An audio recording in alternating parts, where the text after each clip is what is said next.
ಇವತ್ತು ದೂತನಾಡಿದಂತ ಮಾತು, ಹಿರಣ್ಯಾಕ್ಷ ಎಂಬ ದೈತ್ಯ ದೇವಲೋಕಕ್ಕೆ ದಾಳಿಯನ್ನು ಮಾಡಿದ್ದಾನೆ. ತಡ ಮಾಡುವುದರಲ್ಲಿ ಯಾವುದೇ ಅರ್ಥವಿಲ್ಲ. ದೇವತೆಗಳನ್ನು ಕೂಡಿಕೊಂಡು ನಡೆಯುತ್ತೇನೆ.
ನಾಗಪೀಠವನ್ನು ಬಿಟ್ಟು ಕೊಟ್ಟರೆ ಒಳ್ಳೆಯದು. ಇಲ್ಲದಿದ್ರೆ ಆದಿದೈತ್ಯರು ಅಂತ ಹಿರಣ್ಯಾಕ್ಷ ಹೇಳ್ತಾ ಇದ್ದಾರೆ. ಸಾಮದಿಂದ ಕೊಡುವೆಯಾ ಅಲ್ಲ ತಕ್ಕ ಮದ್ದು ಮಾಡಬೇಕು.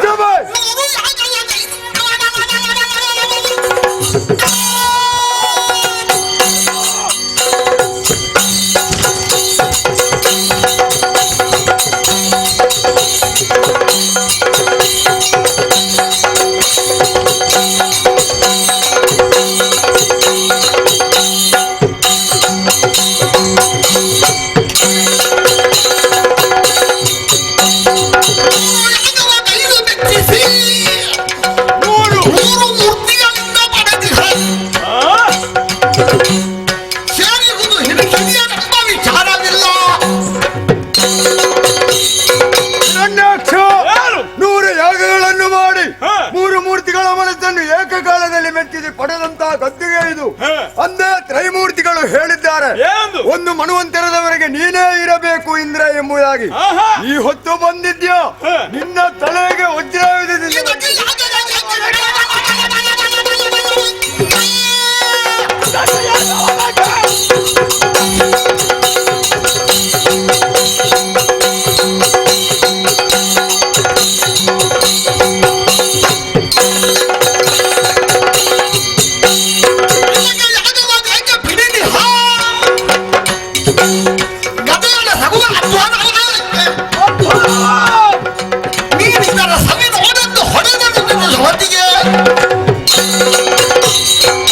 ಸ್ಪಷ್ಟವಾಗಿ ಹೇಳ್ತೇನೆ ನಾನು. ಏನು ಒಂದೊಂದು ಅಕ್ಷರ ಅರ್ಥವಾಗಬೇಕು. ಹಾಗೆ ಹೇಳುವ ನನ್ನ ಕ್ರಮ ಗೊತ್ತಾ? ಇದಕ್ಕೆ ಯಾಗವಾದೇಕೆ? ಬ್ರಹ್ಮದೇವ ಕೊಟ್ಟಂತಹ ಗದಾದಂಡವಿದೆ, ನನ್ನ ತಪಶ್ಚರ್ಯೆಗೆ ಒಂದು ಕೊಟ್ಟಂತಹ ಗದಾದಂಡ. ತಪೋಶಕ್ತಿ. ನೀನು ಯಜ್ಞ ಮಾಡಲಿಕ್ಕೆ ದೀರ್ಘಕಾಲ ಬೇಕಾಗಿಲ್ಲ ನಿನಗೆ. 100 ಮಾಡಿದ್ಯಾ? ನೀನು ನಿಂತ್ರೆ ನಿನ್ನ ಬೆನ್ನಿಗಿದ್ರೆ 100 ಪೆಟ್ಟು ಕೊಡ್ತೇನೆ.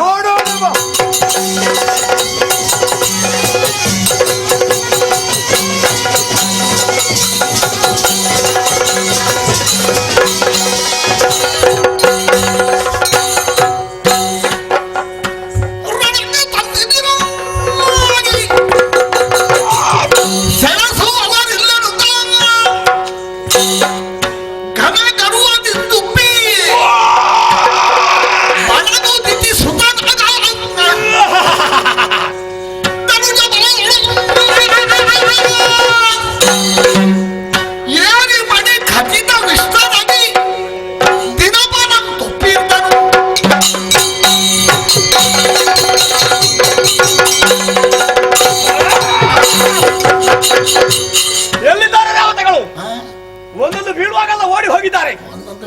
ಓಡಲಿ ಓಡಲಿ ಅಲ್ಲಿ ಒಬ್ಬ ಇದ್ದಾನೆ ದೇವತೆ.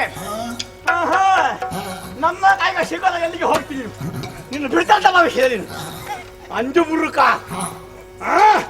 ಬಹಳ ಮಾತಾಡ್ತೀನಿ ನೀನು. ಯುದ್ಧಕ್ಕೆ ಬರುವಾಗ ಓಡ್ತಿ. ನಾಗಪೀಠ ಸ್ವಾಧೀನವಾಗಿದೆ, ಹಾಗಾಗಿ ಸಭಾವಲಯವನ್ನು ಪ್ರವೇಶ ಮಾಡಿದ್ದೇನೆ.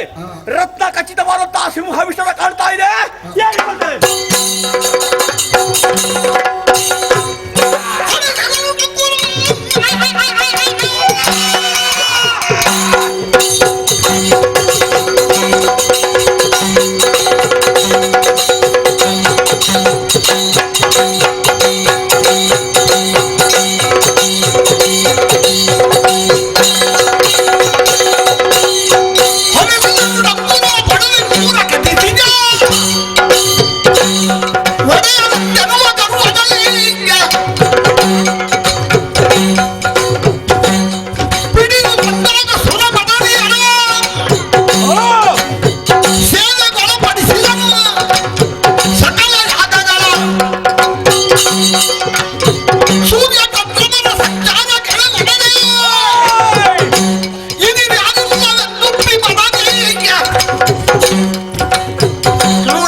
ನಮ್ಮ ಅಜ್ಜನ ಮೇಲೆ ಯಾರು ವ್ಯವಹಾರ ಮಾಡುವ ಹಾಗಿಲ್ಲ.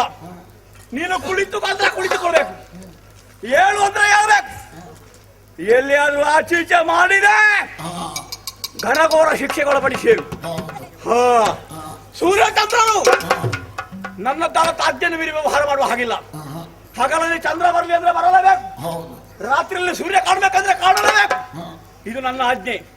ನಮ್ಮ ಆಜ್ಞೆಯಂತೆ ವ್ಯವಹಾರವಿರಬೇಕೆಂಬ ಹಾಗೆ ಮೂರು ಲೋಕದವರು ತಿಳಿಯುವ ಹಾಗೆ ಸಾರಿ ದಂಗುರ ಸಾರಿ ದಂಗುರ ಸಾರಿ ದಂಗುರ.